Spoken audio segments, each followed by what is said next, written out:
Welcome back to Prep PG Biology NEET and Class 11th students. NCERT text book biology unit number 3 chapter number 8 और 9 ये आपके finish हो चुके हैं। ठीक है, chapter number 8 unit of life, chapter number 9 biomolecules ये complete आपका हो चुका है और इसके आप क्वेश्चंस की प्रैक्टिस करेंगे। Class 11th students descriptive as well as MCQ दोनों सॉल्व करेंगे।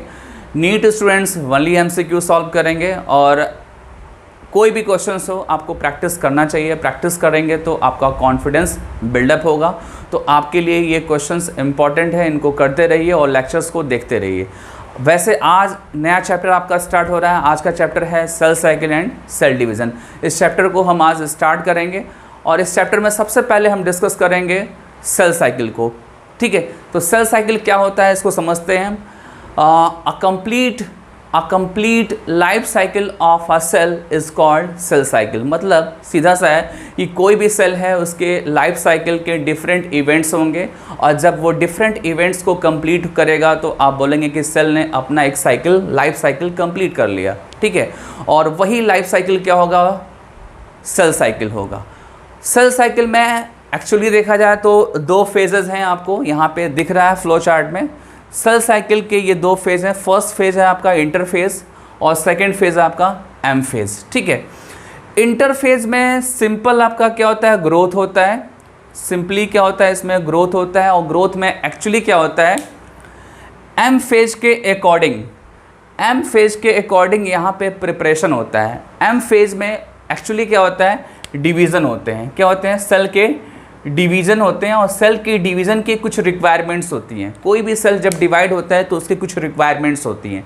रिक्वायरमेंट्स की प्रिपरेशन दैट मीन्स कि मॉलिक्यूल्स या सेल ऑर्गेनल्स की formation as well as preparation जो है वो कहाँ पे होता है, इंटरफेज स्टेज में होता है। ठीक है, इसीलिए इसको बोलते हैं ग्रोथ फेज। क्या बोलते हैं, ग्रोथ फेज, जहाँ पे डिफरेंट टाइप के molecules like protein, like DNA, like RNA and some other molecules का क्या होता है, फॉर्मेशन होता है। As well as cell organelles का भी यहाँ पे क्या होता है, फॉर्मेशन होता है, या आप बोल सकते हैं कि प्रोडक्शन होता है। ठीक है, मैं एक बार फिर से रिपीट करता हूँ कि जो इंटरफेज स्टेज है ये क्या है, प्रिपरेशन स्टेज है। किसके लिए प्रिपरेशन कर रहा है, ये एम फेज के लिए कर रहा है। और एम फेज क्या है, एम फेज डिवीज़न करता है। इस फेज में एक्चुअली में सेल का क्या होता है, डिवीज़न होता है और सेल डिवाइड करने के बाद से 1 से 2 सेल्स का फॉर्मेशन होता है। मतलब 1 पेरेंटल सेल से 2 डॉटर सेल्स फॉर्म करते हैं।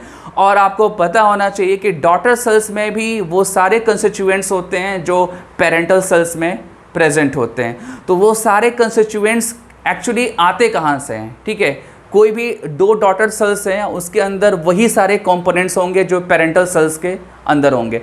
तो पेरेंटल सेल वाले वो सारे कंपोनेंट्स कैसे आएंगे ये सोचना पड़ेगा आपको, और जब सोचेंगे आप तो इसका आंसर मिलेगा आपको। ठीक है, आंसर क्या होगा, आंसर ये होगा कि जो इंटरफेज स्टेज है वहाँ पे जितने भी रिक्वायर्ड डॉटर सेल्स के मॉलिक्यूल्स हैं या सेल ऑर्गेनल्स हैं वो वहाँ पे क्या होते हैं, सिंथेसाइज होते हैं। कहाँ पे होंगे, इंटरफेज स्टेज में। ठीक है, और अगर देखा जाए तो जो ड्यूरेशन के बिहाफ पे आप फेजेस को अगर इम्पोर्टेंस देंगे तो मेन जो फेज़ है वो क्या है, इंटरफेज है। इंटरफेज मेन इसलिए है ड्यूरेशन के बिहाफ पे क्योंकि ये नियर अबाउट 95% जो है टाइम जो है यही लेता है पूरे सेल साइकिल का। ठीक है, पूरे सेल साइकिल का 95% टाइम इंटरफेज लेता है बिकॉज यहाँ पे प्रिपरेशन होता है। एग्जाम्पल मैं देता हूँ आपको। ठीक है, एग्जाम्पल बहुत सिंपल सा है। एग्जाम्पल ये है कि जब भी कोई मैरिज होता है, मैं एक सोशल एग्जाम्पल दे रहा हूँ। जब भी कोई मैरिज होता है तो बहुत सारे शॉपिंग करते हैं हम। ठीक है, मैरिज 1 डे का होता है बट शॉपिंग पूरे मंथ का होता है। पूरे मंथ आप शॉपिंग करते हैं तब जाके आपका 1 नाइट का एक मैरिज का एक इवेंट होता है। ठीक है, सिमिलरली माइटोसिस जो है एक शॉर्ट पीरियड का एक इवेंट है। शॉर्ट पीरियड का इवेंट है, नियर अबाउट पूरे सेल साइकिल का 5% ये ऑक्यूपाई करता है। पूरे सेल साइकिल का 5% जो है पीरियड है वो ऑक्यूपाई करता है M phase, whereas interphase occupy 95% of total period of cell cycle. ठीक है, मतलब ये 95% जो है टाइम कंज्यूम करेगा। और इस इंटरफेज में क्या होगा, इस डिवीज़न फेज के लिए प्रिपरेशन होगा। ठीक है, अब समझते हैं कि इंटरफेज में क्या क्या फर्दर डिविजन्स हैं। आप देखो यहाँ पे इंटरफेज में फर्दर G1, S और G2 फेज है। These are the sub phases of interphase. ठीक है, these are the sub phases of interphase और इन सब का अपना एक सिग्निफिकेंस है। ठीक है, इनका अपना एक सिग्निफिकेंस है। ठीक है, जब प्रिपरेशन हो जाता है तो क्या होते हैं, सेल डिवाइड करते हैं और जब सेल डिवाइड होते हैं तो सेल डिवीज़न एक्चुअली कहाँ होता है, एम फेज में होता है। ठीक है, एम फेज एक्चुअली यहाँ पे M stand for mitosis or meiosis. मतलब ये है कि एम फेज जो है वो माइटोसिस भी कर सकता है और मियोसिस भी कर सकता है। माइटोसिस एंड मियोसिस डिपेंड करता है टाइप ऑफ सेल्स पे। ठीक है, जब सोमैटिक सेल्स इन्वॉल्व होते हैं तो यूजुअली वहाँ पे क्या होता है, आपका माइटोसिस होता है, और जब जर्मिनल सेल्स इन्वॉल्व होते हैं तो क्या होता है, मियोसिस होता है। ठीक है, एक बार फिर से रिपीट करता हूँ, माइटोसिस कब होगा, जब सोमैटिक सेल्स, मतलब कि जब सिंपल डिवीज़न होगा नॉर्मल सेल्स में तो वहाँ पे माइटोसिस होगा और वहाँ पे क्रोमोसोमल लेवल सेम होते हैं। क्रोमोसोमल लेवल क्या होगा, वहाँ पे सेम होगा। दैट मीन्स कि mitosis is a equational division. Mitosis is a equational division because वहाँ पे डॉटर और पेरेंटल सेल्स का क्रोमोसोमल लेवल सेम होगा। ठीक है, मियोसिस पे आते हैं। मियोसिस क्या है, reductional division. Meiosis is a reductional division और ये एक्चुअली कहाँ पे होते हैं, जर्मिनल सेल्स में होते हैं। दैट मीन्स कि मियोसाइट सेल्स में होंगे जो रिस्पॉन्सिबल होते हैं सेक्सुअल रिप्रोडक्शन के लिए। ठीक है, एक बार रिपीट करता हूँ कि मियोसिस जब होंगे तो वो मियोसिस कहाँ पे होंगे, जर्मिनल सेल्स में होंगे। Germinal cells are meiocyte cells और ये मियोसाइट सेल्स जो है गैमेट्स बनाएंगे और गैमेट्स की रिक्वायरमेंट्स होती है सेक्सुअल रिप्रोडक्शन में। ठीक है, ये चीज़ ध्यान देना होगा। अब हम देखते हैं माइटोसिस और मियोसिस के फर्दर जो है सब फेजेस की बात करते हैं। सब फेजेस में आपको फर्स्ट जो फेज मिलेगा वो मिलेगा कैरियोकाइनेसिस। क्या मिलेगा आपको, कैरियोकाइनेसिस। और सेकंड जो फेज मिलेगा वो मिलेगा आपका साइटोकाइनेसिस। ठीक है, कैरियोकाइनेसिस जो है माइटोसिस और मियोसिस में कुछ डिफरेंट होते हैं, मतलब एक दूसरे से डिफर करते हैं। और कॉम्प्लेक्स जो होता है कैरियोकाइनेसिस वो मियोसिस का होता है। ठीक है, माइटोसिस का कैरियोकाइनेसिस सिंपल होगा। ठीक है, बट मियोसिस का कैरियोकाइनेसिस कॉम्प्लेक्स होगा, उसमें नंबर ऑफ इवेंट्स ज़्यादा होंगे। ठीक है, मैंने यहाँ पे बना रखा है, आप देखो कैरियोकाइनेसिस की जो फर्दर इवेंट्स हैं, प्रोफेज, मेटाफेज, एनाफेज, टीलोफेज, ये फेज मैंने बना रखा है अकॉर्डिंग टू माइटोसिस। जब आप मियोसिस को पढ़ेंगे तो मियोसिस में कैरियोकाइनेसिस में इवेंट्स जो है ज़्यादा होंगे। ठीक है, और कॉम्प्लेक्स होंगे। ठीक है, मैं आने वाले लेक्चर्स में आपको डिटेल बताऊंगा। ठीक है, वैसे इन जनरल आप कैरियोकाइनेसिस की मीनिंग क्या समझेंगे, कैरियोकाइनेसिस का मीनिंग क्या है, तो मैं बता दूं कि कैरियोकाइनेसिस में न्यूक्लियस का डिवीज़न होता है। कैरियोकाइनेसिस में न्यूक्लियस डिवाइड होते हैं। ठीक है, whereas in cytokinesis cytoplasm divide. ठीक है, जब आप साइटोकाइनेसिस की बात करेंगे तो साइटोकाइनेसिस में क्या होता है, साइटोप्लाज्म का डिवीज़न होता है। ठीक है, ये जो भी आपने देखे इंटरफेस के पार्ट्स G1, S, G2, ठीक है, देन आप एम फेज में कैरियोकाइनेसिस, साइटोकाइनेसिस, इसका डिटेल मैं आगे करूँगा। ठीक है, इसका डिटेल मैं करूँगा। जैसे कि आप G1 देख रहे हो, G1 में भी एक कुछ स्पेशल इवेंट्स हैं वो मैं बताऊँगा। एस फेज के कुछ फीचर्स हैं वो बताऊँगा। G2 के कुछ फीचर्स हैं वो बताऊँगा। ऐसे डिफरेंट जो सब फेजेस हैं इनको मैं एलोबरेट करूँगा, उसके लिए आपको वेट करना होगा।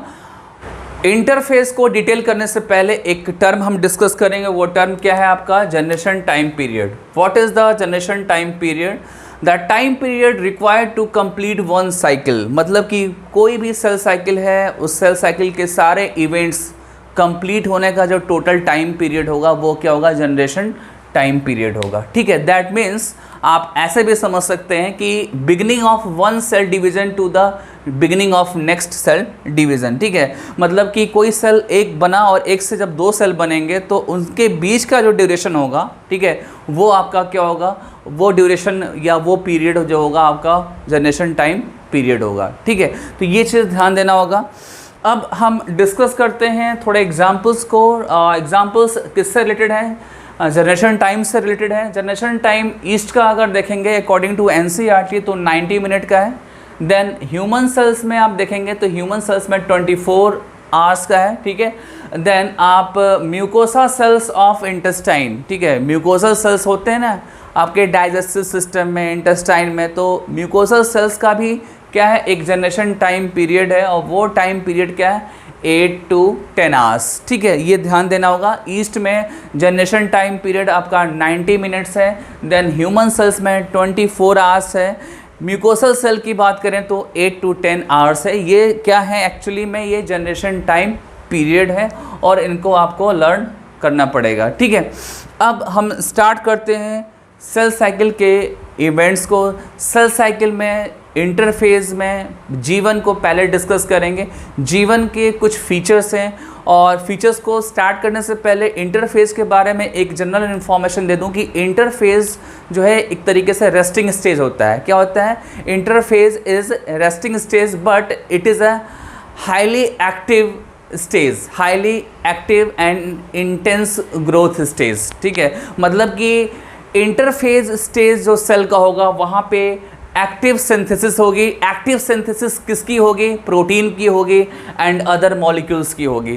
Protein, tRNA, mRNA, ribosomal RNA, ठीक है, इनकी सिंथेसिस होती है कहाँ पे? इंटरफेज स्टेज में होती है। और जब बायोमॉलिक्यूल्स का फॉर्मेशन होता है तो सेल का वॉल्यूम इंक्रीज होता है। आपको पता होना चाहिए कि इंटरफेज के G1 S G2 में क्या होते हैं? डिफरेंट टाइप के बायोमॉलिक्यूल्स सिंथेसाइज होते हैं, like DNA, type of RNA and proteins and also lipids. ठीक है, लिपिड्स भी सिंथेसाइज होते हैं इंटरफेज स्टेज में। जब बायोमॉलिक्यूल्स की सिंथेसिस होती है तो साइटोप्लाज्म का वॉल्यूम इंक्रीज होता है। आप बोल सकते हैं कि प्रोटोप्लाज्म का वॉल्यूम इंक्रीज हो रहा है।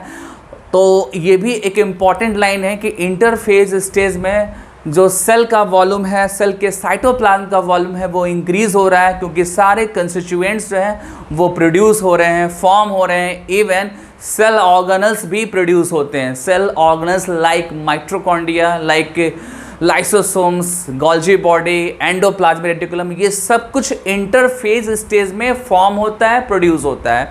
और जिसके वजह से क्या होता है, फाइनली क्या होता है, इंटरफेज स्टेज में सेल का वॉल्यूम जो है वो इंक्रीज हो जाता है। और जब इतने सारे चीज़ें फॉर्म होंगी, सिंथेसाइज होंगी, तो इस स्टेज को आप बोलेंगे कि ये एक्टिव स्टेज है। यहाँ पे मेटाबॉलिक रेट जो है वो हाई होता है। मेटाबॉलिक रेट क्या होगा? हाई होगा, क्योंकि डिफरेंट वर्क यहाँ पे हो रहे हैं। ठीक है, अब देखते हैं कि इंटरफेज के जीवन फेज की क्या स्पेशलिटी है। ठीक है, इंटरफेज के जीवन फेज की जो फर्स्ट स्पेशलिटी है कि यहाँ पे जो है सिंथेसिस जो होता है डिफरेंट टाइप के कंपोनेंट्स का फास्ट होता है, like tRNA, ribosomal RNA, mRNA, ribosomes. ये जो मॉलिक्यूल्स हैं या ये जो स्ट्रक्चर हैं इनकी सिंथेसिस होती है। ठीक है, और ये जीवन फेज का फीचर है। देन आपको मैं बता दूं कि डिफरेंट टाइप के सेल ऑर्गेनल्स भी प्रोड्यूस होते हैं जीवन फेज में। ठीक है, और इसी वजह से क्या होता है, मेटाबॉलिक रेट जो है हाई हो जाता है। और साथ ही साथ बता दूं कि कुछ स्ट्रक्चरल एंड फंक्शनल प्रोटीन्स का भी प्रोडक्शन होता है जीवन स्टेज में। ठीक है, एक बार रिपीट करता हूँ, रिपीट ये करूँगा कि यहाँ पे जीवन फेज में जो है आपके डिफरेंट टाइप के सेल ऑर्गेनल्स यहाँ पे प्रोड्यूस होंगे, like mitochondria, chloroplast, lysosome, endoplasmic reticulum, Golgi apparatus। ठीक है, ये प्रोड्यूस होंगे। देन सिंथेसिस की अगर बात आएगी तो tRNA, ribosomal RNA, mRNA, ribosome, ठीक है, ये सिंथेसाइज होंगे। और जब ये सारी चीज़ें सिंथेसाइज होंगे तो मेटाबॉलिक रेट क्या हो जाएगा? हाई हो जाएगा। ठीक है, एक और पॉइंट है कि जीवन का जो अदर कई नेम है इसके हैं। जीवन को आप प्री डीएनए सिंथेसिस फेज बोल सकते हैं, प्री डीएनए सिंथेसिस फेज बोल सकते हैं इसको, और इसको आप गैप फेज भी बोल सकते हैं, गैप 1 या गैप फर्स्ट फेज भी आप बोल सकते हैं। ठीक है, एक बार ध्यान दो आप, इसको आप क्या बोल सकते हैं? Pre DNA synthesis, pre DNA synthesis phase और गैप फर्स्ट फेज भी बोल सकते हैं। ठीक है, ये चीज़ ध्यान देना होगा। ठीक है, अब आते हैं एस फेज की तरफ। एस फेज का अपना एक अलग स्पेशलिटी है, ठीक है, एस फेज का अपना एक अलग स्पेशलिटी है। वो स्पेशलिटी है कि यहाँ पे डीएनए की सिंथेसिस होती है, यहाँ पे डीएनए की सिंथेसिस होती है। और डीएनए एक्चुअली कहाँ होता है? क्रोमोसोम्स में होता है। देन क्रोमोसोम्स में डीएनए है तो वहाँ पे स्टेबलाइज करने वाले जो प्रोटीन होते हैं, डीएनए को स्टेबलाइज करने वाले protein, that is histone protein, non histone proteins, ठीक है, नॉन हिस्टोन क्रोमोसोमल प्रोटीन्स, ये सारे प्रोटीन्स जो हैं सिंथेसाइज होंगे, देन डीएनए के साथ ये बाइंड करेंगे, डीएनए को स्टेबलाइज करेंगे। तो आप ये बोल सकते हैं फाइनली कि डीएनए की सिंथेसिस, हिस्टोन प्रोटीन की सिंथेसिस जो है वो एस फेज में होता है। इसके साथ साथ एक इम्पॉर्टेंट लाइन है, वो इम्पॉर्टेंट लाइन ये है कि एस फेज में सेंट्रियोल्स का डुप्लीकेशन होता है, सेंट्रियोल्स का डुप्लीकेशन होगा। डुप्लीकेशन सेंट्रियोल सेल्स का कहाँ पे होगा? एक्चुअली में एनिमल सेल्स में होगा। ये इंपॉर्टेंट पॉइंट है। एक्चुअली सेंट्रियोल्स जो है वो एनिमल सेल्स में होते हैं, प्लांट सेल्स में नहीं होते हैं। लोअर प्लांट्स में पॉसिबल है, एनिमल में पॉसिबल है, बट हायर प्लांट्स में सेंट्रियोल्स एब्सेंट होंगे। और ये जो सेंट्रियोल्स है इनका डुप्लीकेशन जो है वो कहाँ पे होता है? एस फेज में होगा, ठीक है। तो टोटल कितने पॉइंट हुए? डीएनए के सिंथेसिस, हिस्टोन प्रोटीन्स की सिंथेसिस, सेंट्रियोल्स का डुप्लीकेशन, बट एनिमल के केस में, ठीक है। और ये जो एस फेज है, एस का मीनिंग है सिंथेसिस। किसका सिंथेसिस? एक्चुअली में सिंथेसिस डीएनए को मेंशन करता है, डीएनए सिंथेसिस को मेंशन करता है, क्योंकि एस फेज ज़्यादातर पॉपुलर किसके लिए? पॉपुलर है डीएनए सिंथेसिस के लिए, ठीक है। ये आपका इंपॉर्टेंट लाइन है। और इस एस फेज के पहले जो फेज है, गैप वन फेज, इसी को बोलते हैं pre DNA synthesis phase. That means कि ये डीएनए सिंथेसिस के पहले वाला फेज है, इसलिए इसका नेम जो है वो क्या है? प्री डीएनए सिंथेसिस फेज, ठीक है। और जो थर्ड नेम है वो क्या है? गैप फर्स्ट फेज, ठीक है। अब चलते हैं G2 फेज की तरफ। G2 फेज में क्या है? Number of cell organs increase होते हैं और as well as division, cell divide करने की जितने भी प्रोटीन्स, रिक्वायर्ड प्रोटीन्स हैं वो यहाँ पे फॉर्म होंगे, लाइक स्पिंडल फाइबर्स के प्रोटीन्स, ठीक है। स्पिंडल फाइबर्स में आने वाले लेक्चर्स में डिस्कस करूँगा, तो वहाँ पे स्पिंडल फाइबर्स के जो प्रोटीन्स होते हैं वो प्रोटीन्स जो है G2 फेज में सिंथेसाइज होते हैं, ठीक है। और इसके अलावा, ठीक है, इसके अलावा वो सारी चीज़ें सिंथेसाइज होंगे जो डिवीज़न के लिए हेल्पफुल होंगे, ठीक है। डिवीज़न में जो हेल्प करेंगे वो सारे प्रोटीन्स यहाँ पे आपके यहाँ पे दैट मीन्स कि G2 फेज में सिंथेसाइज होंगे, ठीक है। यहाँ पे रिक्वायरमेंट है, बट उस रिक्वायरमेंट को फुलफ़िल कहाँ कब कर रहे हैं आप? G2 फेज में। यहाँ पे उन प्रोटीन्स की या वो सारे बायोमोलिक्यूल सिंथेसाइज होंगे जो M फेज में रिक्वायर्ड होंगे, ठीक है। और एम फेज क्या है? एम फेज डिवीजन फेज है। इंटरफेज क्या था? रेस्टिंग फेज था, ठीक है। बट रेस्टिंग का मतलब ये नहीं होता है कि वो कुछ करेगा नहीं, वो करेगा, वो सिंथेसिस करेगा डिफरेंट टाइप के मॉलिक्यूल्स का, और वहाँ पे मेटाबॉलिक रेट हाई होगा, ठीक है। तो ये सारे पॉइंट्स मैंने आपको इंटरफेज से रिलेटेड बताएं आपको, ठीक है। अब हम चलते हैं एम फेज की तरफ। और एम फेज मैंने स्टार्टिंग बताया कि एम फेज में आप माइटोसिस भी कंसीडर कर सकते हैं, आप मियोसिस भी कंसीडर कर सकते हैं। माइटोसिस जो होते हैं वो सोमैटिक सेल्स में होते हैं, और यूनिसेलुलर ऑर्गेनिजम्स में सिंगल सेल होता है तो वहाँ पे भी हो सकते हैं, ठीक है। वही सिंगल सेल जो ऑर्गेनिजम्स होते हैं वो ऑर्गेनिजम्स में सिंगल सेल होगा, और वो सेल सोमैटिक भी हो सकता है और वो रिप्रोडक्टिव सेल भी हो सकता है, ठीक है। तो ये चीज़ ध्यान दीजिएगा कि ये जो आपका माइटोसिस है ये हायर ऑर्गेनिजम्स में, सोमैटिक सेल्स में होते हैं, ठीक है। और जो यूनिसेलुलर ऑर्गेनिजम्स होते हैं वहाँ पे तो एक सिंगल सेल के अंदर सब कुछ होता है, ठीक है। सारे इवेंट्स सिंगल सेल के अंदर होते हैं, ठीक है। ये चीज़ ध्यान देना होगा। दूसरा क्या है आपका? मियोसिस। मियोसिस कहाँ होता है? जर्मिनल सेल्स में होता है, जहाँ पे क्या होता है? क्रोमोसोम्स जो है वो जस्ट हाफ हो जाते हैं, और आप मियोसिस को रिडक्शनल डिवीज़न भी बोलते हैं, माइटोसिस को आप इक्वेशनल डिवीज़न बोलते हैं, क्योंकि माइटोसिस में क्रोमोसोमल लेवल सेम होता है। मैंने अभी जस्ट आपको बताया है, अब हम डिटेल करेंगे इनके, ठीक है ना। माइटोसिस और मियोसिस का डिटेल करने से पहले कुछ पॉइंट्स हैं, आप थोड़ा देख लो एक बार।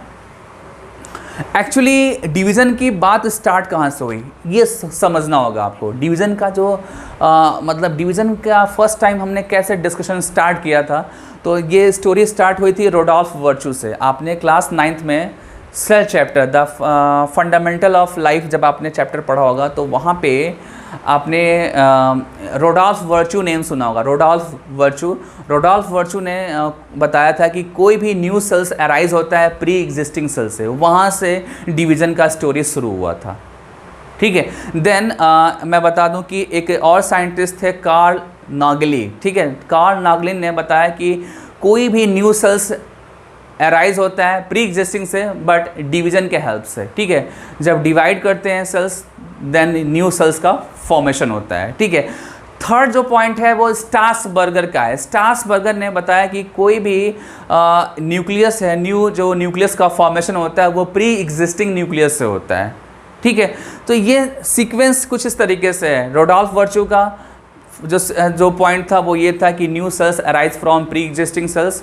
देन कार्ल नागली का पॉइंट ये था कि कोई भी न्यू सेल्स अराइज हो रहा है प्री एग्जिस्टिंग सेल्स से but with the help of division. यहाँ पे डिवीज़न वर्ड एक नया आ गया। देन स्ट्रासबर्गर ने क्या बताया कि कोई भी जो न्यूक्लियस है, जो न्यूक्लियस का फॉर्मेशन होता है वो प्री एग्जिस्टिंग न्यूक्लियस से होता है। यही से डिवीज़न की स्टोरी स्टार्ट हुई। ठीक है, और डिवीज़न जब होता है तो आप सबको पता है कि वन सेल से, ठीक है, अगर आप कोई भी एक सिंगल सेल ले रहे हैं और वो डिवाइड हो रहा है तो दो सेल बन सकते हैं। ये कंडीशन आपको मिलेगा माइटोसिस में। ये कंडीशन आपको कहाँ पे मिलेगा? माइटोसिस में। और जब सेल डिवाइड करके 4 सेल्स बनाते हैं तो वो कंडीशन कहाँ पे आपको देखने को मिलेगा? मियोसिस में। ठीक है, ओवरऑल आप ये बोल सकते हैं कि जो पेरेंटल सेल्स है वो डिवाइड होते हैं, डिवाइड होकर डॉटर सेल्स बनाते हैं और इसी को क्या बोलते हैं? Cell division.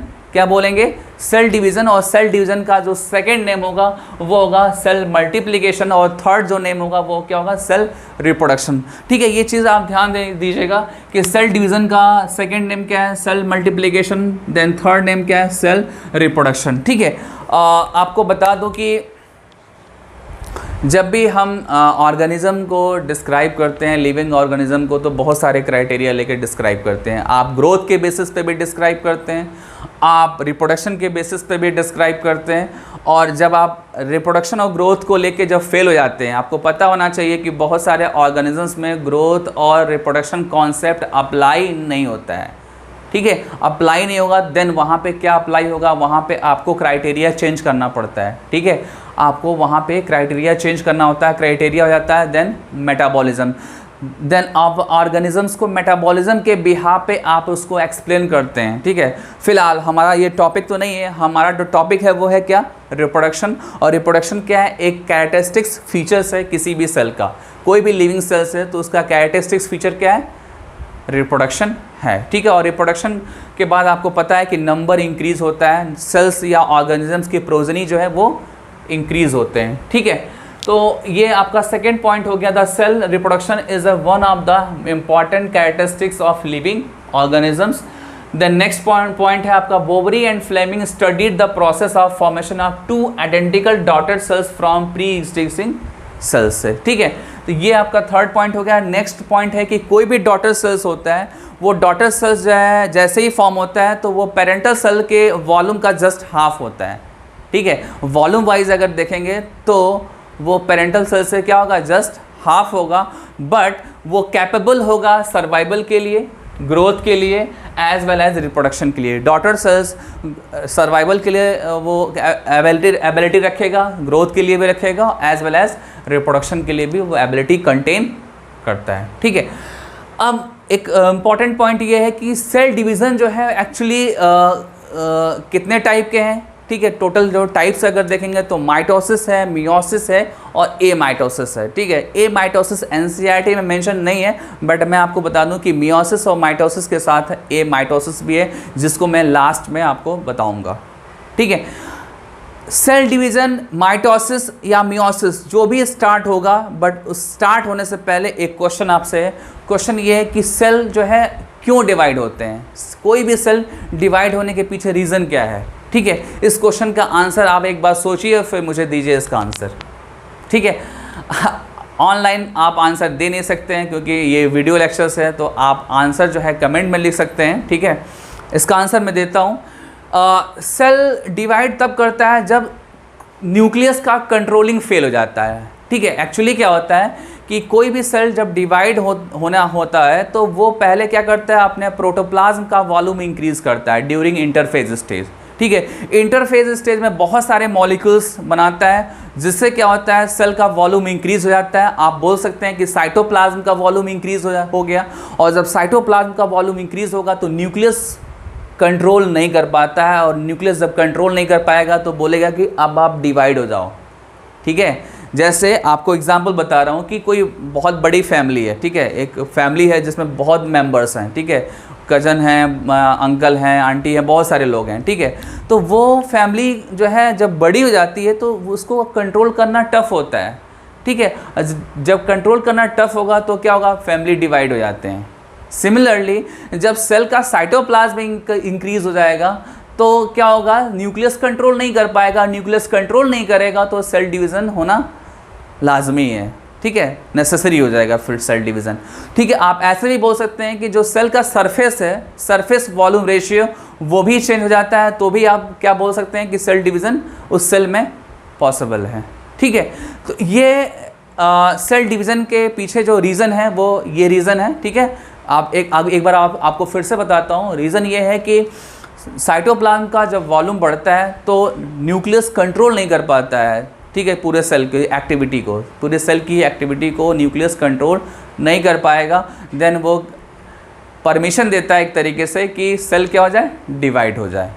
ठीक है, और उसी को दूसरे तरीके से कैसे समझाएंगे, सरफेस वॉल्यूम रेशियो। ठीक है, सरफेस वॉल्यूम रेशियो से भी आप इसको डिस्कस कर सकते हैं कि जब सरफेस एरिया कम हो और वॉल्यूम ज़्यादा हो जाए तो देन क्या होगा, सेल को प्रॉब्लम होगी, और सेल को प्रॉब्लम होगी तो सेल क्या होगा, डिवाइड होने की कोशिश करेगा। ठीक है, और डिवाइड होने के लिए जब डिस्कशन करेंगे तो वहाँ से स्टार्ट होगा आपका एम फेज स्टार्ट हो जाएगा। ठीक है, तो आगे का जो लेक्चर है उसमें मैं बताने वाला हूँ कि कैसे आपका माइटोसिस होगा और कैसे मियोसिस होगा, इसको 1 by 1 हम डिस्कस करेंगे। ठीक है।